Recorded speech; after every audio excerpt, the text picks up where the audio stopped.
Assalamualaikum warahmatullahi wabarakatuh. Selamat siang semuanya. Perkenalkan, saya Raski Gahandaru dengan NIM 2410501063 dari program studi D3 Sistem Informasi Fakultas Ilmu Komputer UPN Veteran Jakarta. Pada kesempatan ini saya ingin mempresentasikan proyek UAS saya untuk mata kuliah Metopen yang berjudul Pengembangan Sistem Informasi Pelaporan Aktivitas dan Monitoring Kinerja Karyawan berbasis web pada PT Lion Solusi Sejahtera.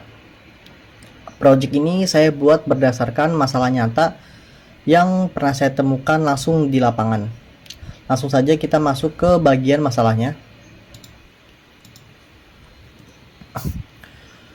Pertama kita bahas latar belakangnya dulu.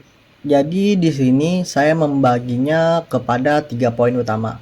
Yang pertama ada kondisi ideal, kemudian fakta di lapangan, dan juga masalah utama.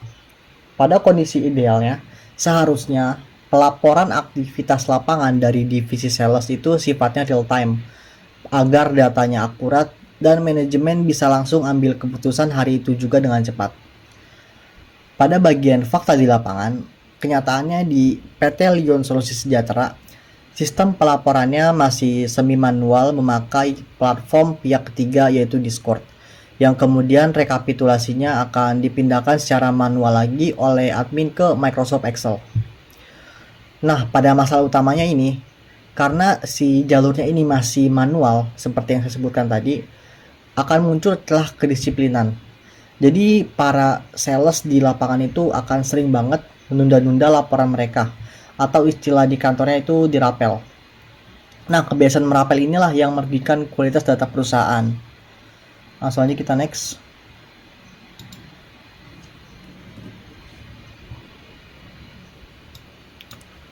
Bisa kita lihat pada gambar ini atau file rekap ini. Di sini tertera banyak status rapel result ya. Hal ini terjadi bukan karena kesalahan personal karyawan, melainkan karena kelemahan sistem pelaporan Discord yang tidak memiliki fitur pengunci waktu otomatis. Sebagai contoh, kita bisa lihat bukti chat yang ada di tengah ini. Jadi pada saat itu ada laporan kunjungan tanggal 31 Desember yang baru masuk ke sistem pada tanggal 1 Januari malam. Karena Discord ini sifatnya bebas dan fleksibel seperti aplikasi chat biasa, petugas lapangan secara natural akan menunda pengisian jika mereka sedang lelah di lapangan. Dampaknya apa? Dampaknya si admin kantor ini yang menerima data ini terpaksa melakukan pencatatan susulan di Excel. Jadi yang bermasalah di sini adalah tools atau medianya saja yang belum terintegrasi. Oke, bisa di next.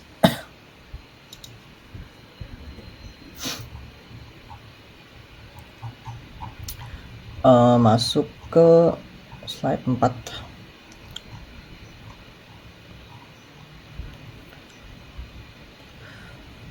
Dari bukti-bukti yang saya sebutkan tadi, saya merumuskan 2 masalah utama. Yang pertama, bagaimana cara mengatasi keterlambatan input laporan ini, dan juga bagaimana membangun sistem yang bisa memvalidasi waktu secara otomatis dan juga real time. Tapi biar pembahasan ini juga tidak melebar kemana-mana, saya juga membatasi ruang lingkupnya, yaitu aplikasi ini dibuat khusus untuk memantau divisi sales yang ada pada PT Lion Solusi Sejahtera saja. Dan basisnya itu adalah aplikasi web yang dibangun menggunakan bahasa pemrograman JavaScript dan menggunakan database MySQL. Kemudian aplikasi ini juga tidak mencakup modul keuangan yang rumit, gaji, ataupun pelacakan posisi sales lewat GPS secara real time.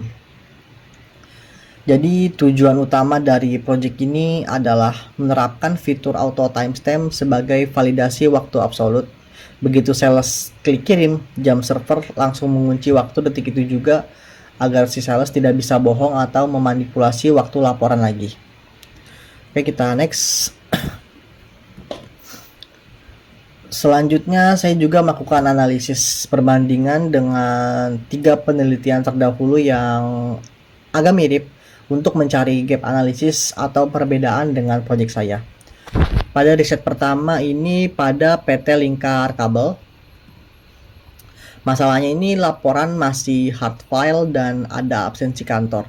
Mereka menyelesaikannya menggunakan metode prototype dengan hasilnya fokus pada absensi QR code dan juga tracking lokasi. Perbedaannya dengan proyek saya ini murni fokus ke validasi waktu laporan aktivitas kunjungan. Pada riset kedua ini yang merupakan sistem absensi web. Jadi pada riset ini masalahnya ketidakakuratan data lokasi. Mereka pakai metode waterfall dengan fokus absensi GPS dan juga foto selfie. Perbedaannya apa? Jadi sedangkan kalau proyek saya ini fokusnya ke disiplin hasil laporan kunjungan sales agar tidak menumpuk di akhir periode.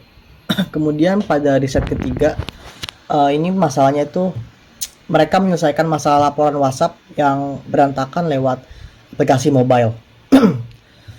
Sedangkan kalau proyek saya ini saya sengaja membuat proyek aplikasinya berbasis web agar admin di kantor ini lebih mudah memantau data secara mendetail lewat layar monitor laptop. Langsung aja kita next.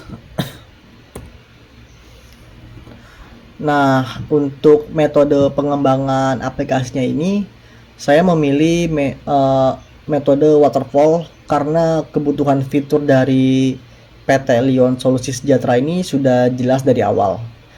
Untuk tahapan itu ada 4. Yang pertama ada analisis, kemudian ada desain, ada implementation, dan juga testing.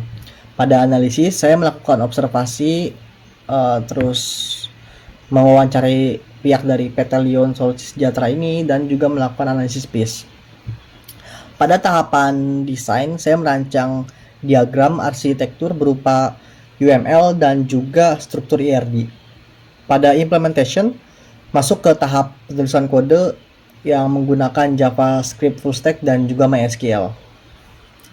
Untuk testingnya, saya melakukan pengujian fungsional aplikasi menggunakan metode black box testing.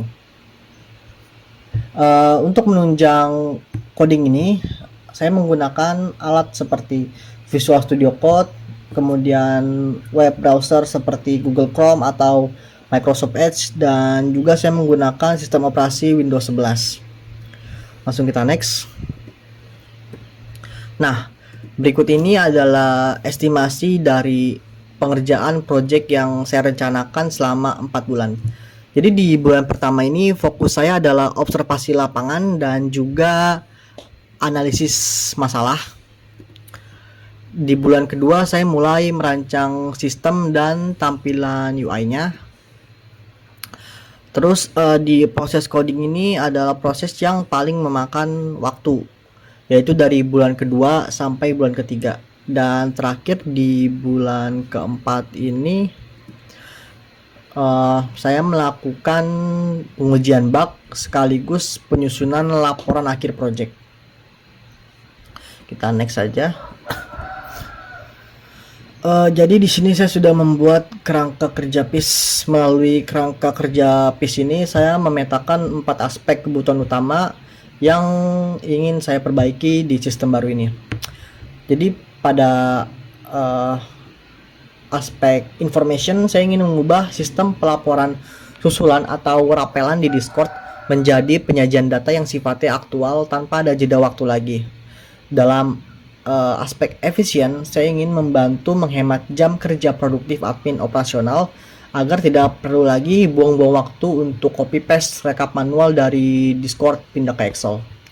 Lalu pada aspek kontrol, saya ingin menerapkan pembatasan hak akses atau role based access untuk keamanan serta mengunci jam input lewat fitur auto timestamp yang tidak bisa diakali oleh sales.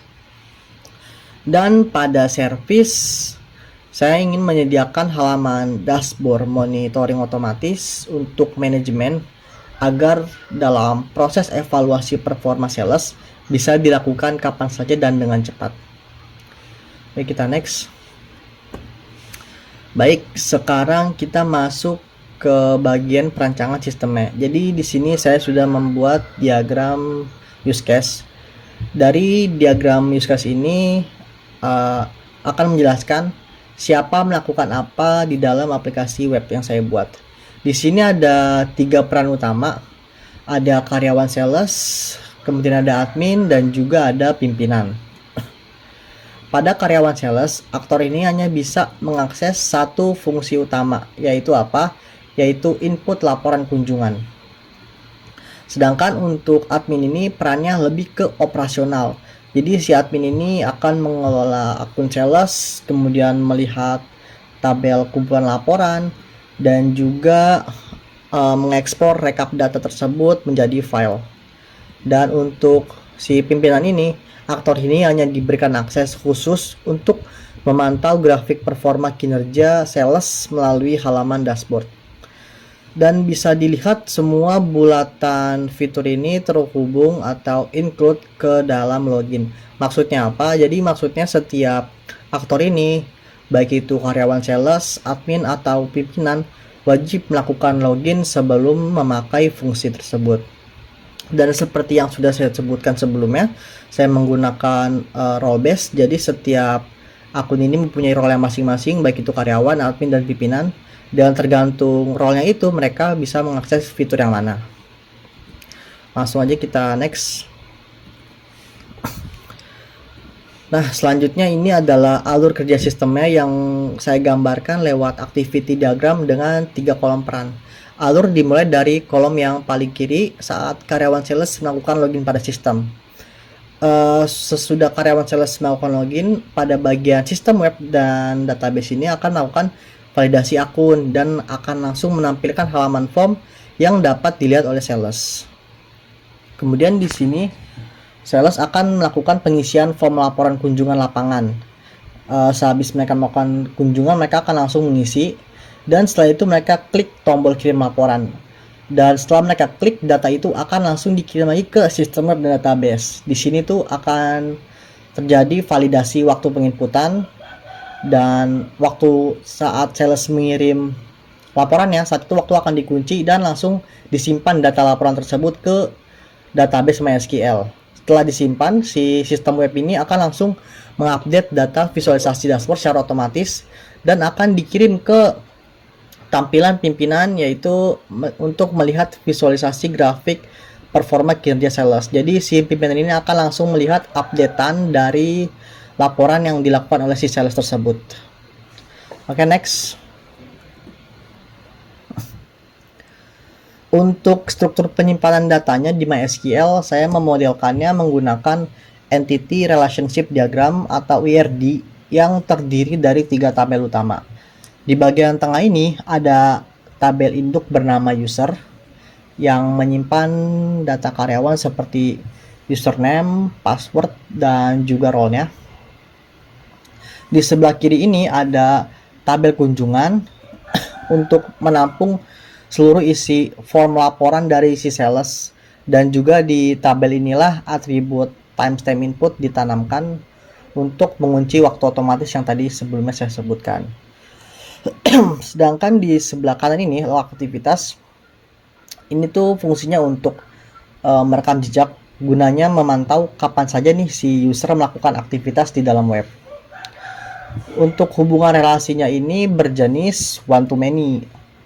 Jadi setiap satu akun user itu bisa mencatat banyak data kunjungan lapangan, dan juga satu akun user itu bisa memiliki banyak riwayat log aktivitas di dalam sistem.